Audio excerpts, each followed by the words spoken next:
Chapter 30. The Rise of the Space Lords. In the departure area of their liberated ship, Rook stood elevated above the crowd of conscripts on a Drexarian floating disk. Beside him were Nakia, Lysander, Spartan commander Leonix, and Roman commander Augustus Varro, each a leader among their ranks.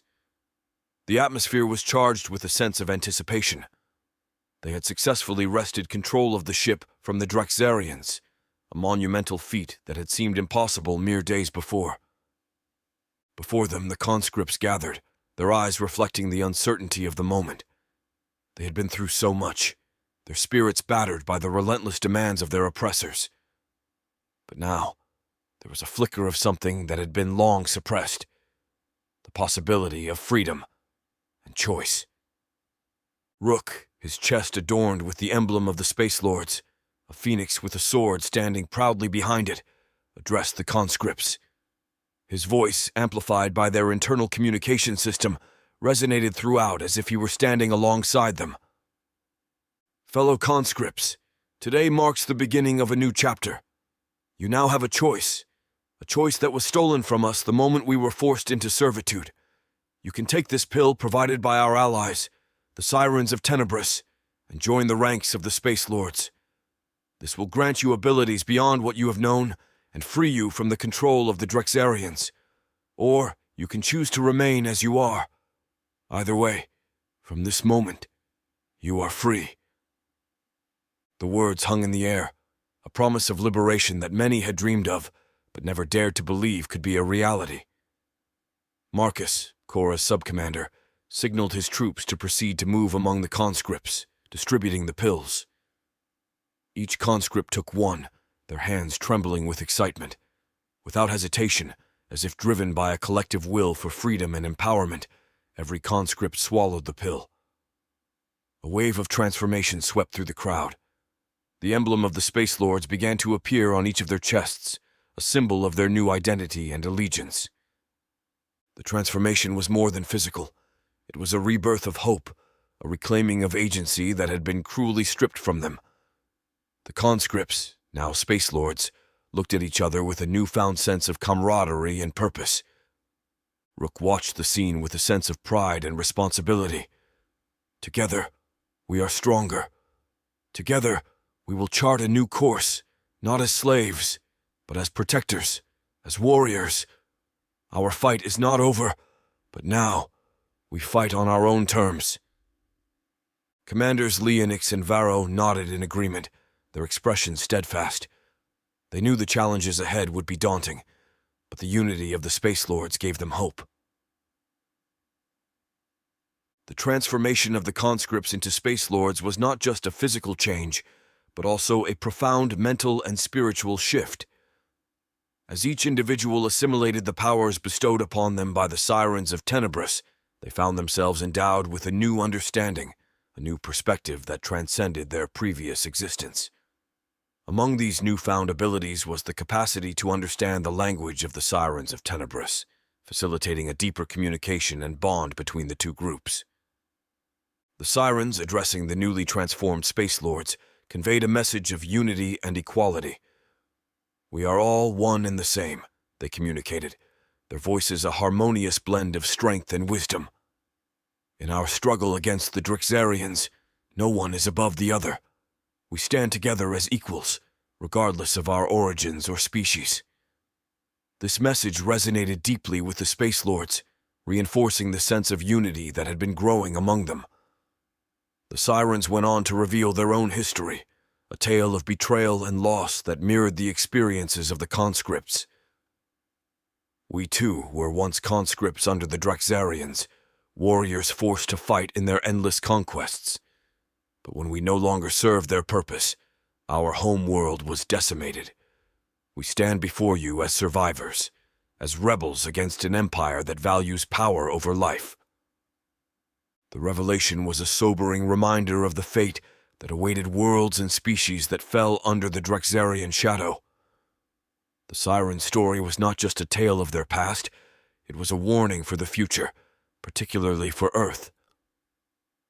The Drexarians now view humans as a new threat, a species with the potential to challenge their dominance, The sirens continued. Your planet, Earth, is in grave danger. If we do not act swiftly and decisively, it may suffer the same fate as our homeworld and countless others. The weight of this revelation hung heavily in the air. For the Space Lords, many of whom had been forcibly taken from Earth, this was a call to action, a cause that went beyond their own survival.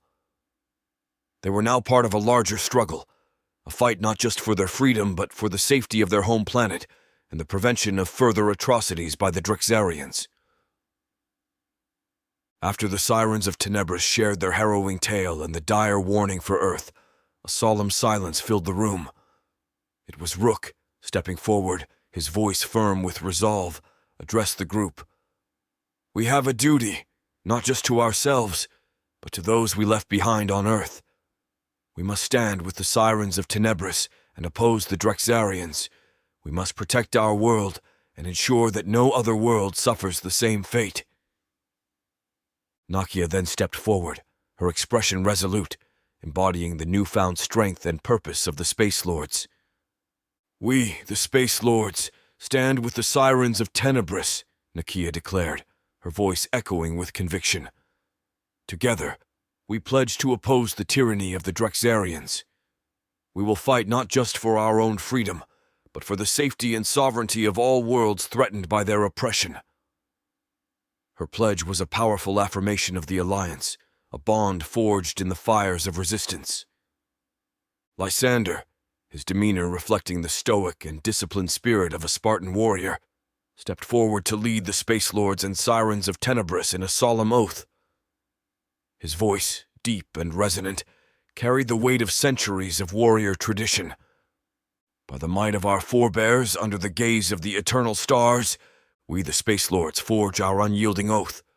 With Spartan resolve, we shall confront the galaxy's darkness, defending the weak, standing firm against the tide of oppression. In the face of overwhelming odds, our spears shall not waver, our shields shall not falter, our will shall not break.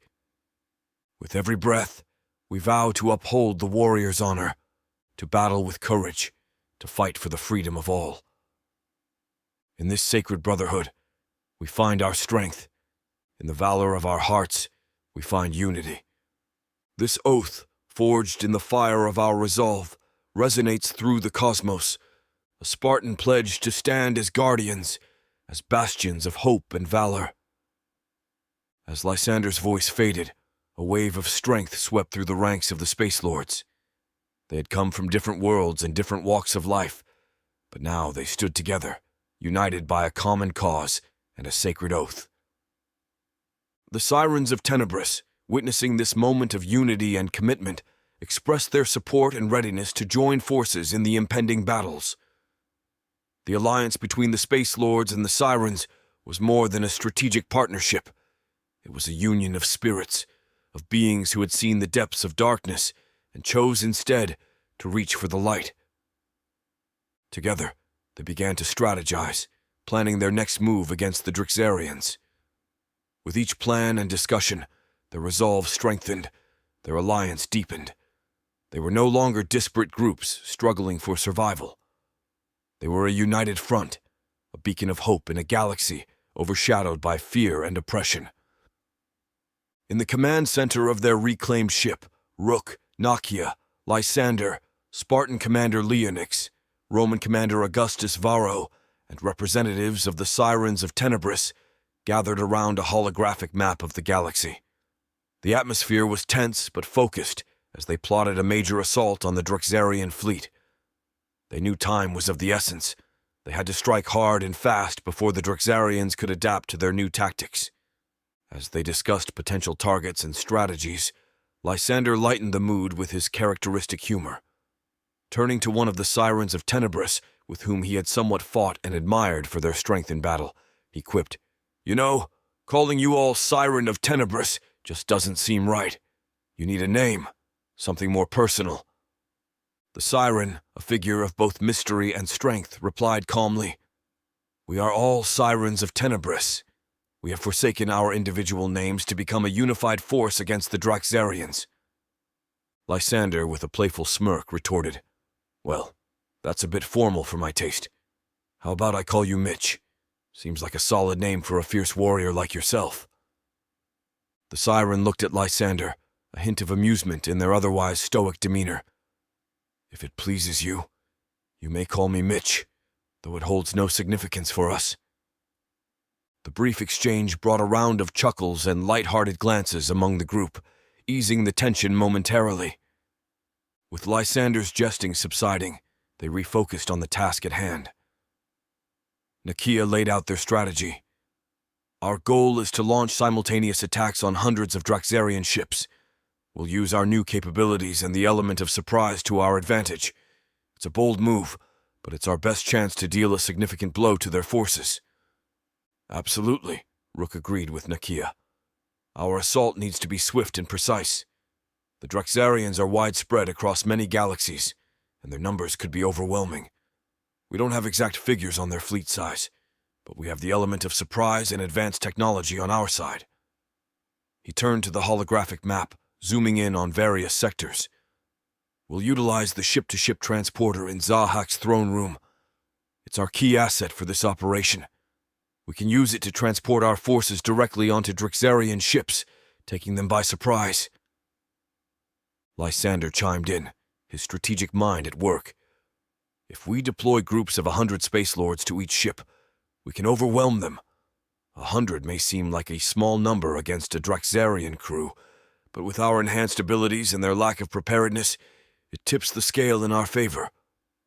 Commander Leonix nodded. Each team will need to be versatile and quick to adapt. The Draxarians won't go down without a fight.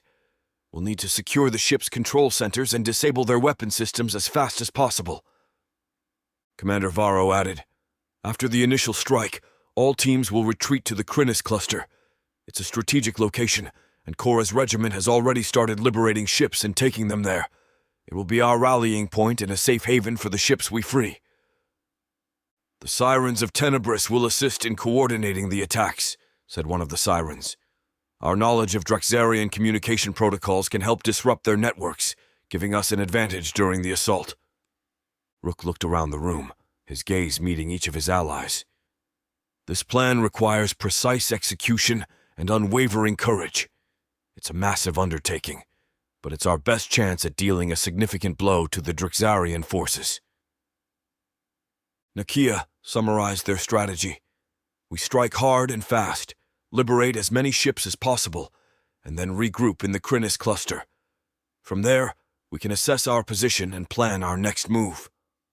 As the strategic meeting progressed, an important consideration was brought up by one of the Sirens of Tenebris. Be aware that some regions of space operate under different temporal dynamics. Just like the galaxy where the ancients were recalled from, time can flow differently. It's vital to account for this in our operations. Rook nodded in agreement. That's a crucial point. In case any of our teams end up in such regions, we'll need a way to stay updated and synchronized. We'll leave updates and information on the moon of Eridani 5. It's a secure location and accessible for rendezvous and regrouping if needed. Commander Varro added, also stay vigilant for Draxarian traps. They're cunning and might set up ambushes, especially once they realize we're attacking their ships. If any team is overwhelmed or faces unexpected resistance, the priority is to retreat back through the throne room portal. We can't afford to lose any of our forces. The room buzzed with a sense of urgency as they finalized the details of their plan. Then, with a unified decision, the mission was set into motion.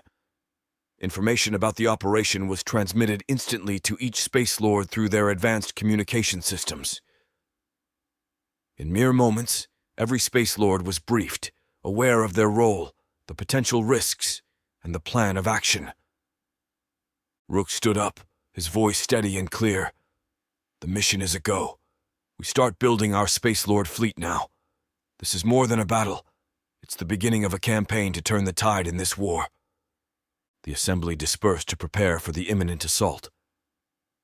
Across the ship, Space Lords readied themselves, checking their equipment, mentally rehearsing their roles, and steeling their nerves for what was to come. The air was thick with anticipation and a sense of impending action. The plan they had set in motion was bold, arguably the most ambitious operation they had undertaken since their transformation into Space Lords. It was not just a military operation. It was a statement of their strength, a declaration that they were no longer mere pawns, but a formidable force in the galactic conflict.